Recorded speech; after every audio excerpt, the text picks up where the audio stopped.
keep giving the money all y'all churches if you want to. When I tell you I'm done with them, I mean just that. I'm painting a church at this time. One of my guys that was on the other side of the church, he brings a gentleman to me. He says, Mr. Charles, this guy wants to speak with you. So I'm thinking it's about a job.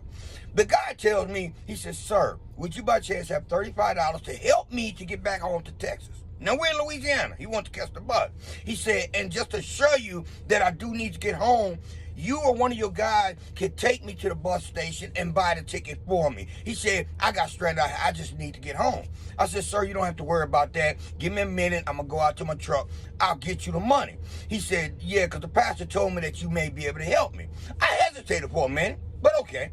So I go to my truck and I said, hold on, you come on. I said, I'm going to take you to the bus station. He thinking that I'm going to take him because I want to prove that he getting a ticket. It wasn't that. I knew how far the bus station was from that church.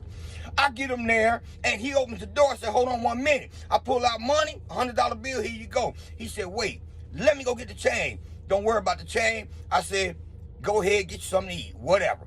I wasn't worried or focused on that money at the time. I was focused on what he told me about. The pastor told him to come see me because I might help. So when I get back to the church, I didn't go look for the pastor. But about maybe an hour later, the pastor comes out of some little room in there, and he gonna come straight to me and say, hey, did some guy come to you ask for money? I said, yeah, he did. He said, yeah, I'm pretty sure you didn't give it to him. I said, yeah, I gave it to him, and I took him to the bus station. He said, man, I mean, you're a good man, Charles. You are a good man. He said, but I don't do too much for other people that don't do for my church. This is not bullshit made up stuff that I'm telling you. This is real.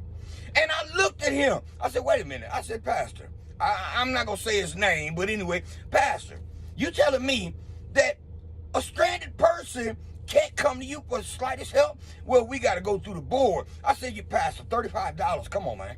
$35 to help a person get home that gets stranded. I said, it could have been anybody. I wanted to leave it alone. I'm about to walk away. And he told me, he said, Charles, sometime in life, you can't just give to every people, because then you'll have every people coming to you.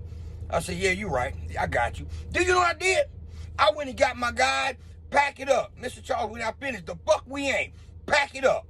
We packing our stuff up. One of the pastors, deacons, or whoever the hell, he come to me, Charles, what's going on? I said, we're out of here. He said, you didn't finish the project, and we're not going to finish it. So the pastor come to me by the time I'm getting to my truck, and he going to tell me, Charles, what's the problem? Why aren't you finishing the job?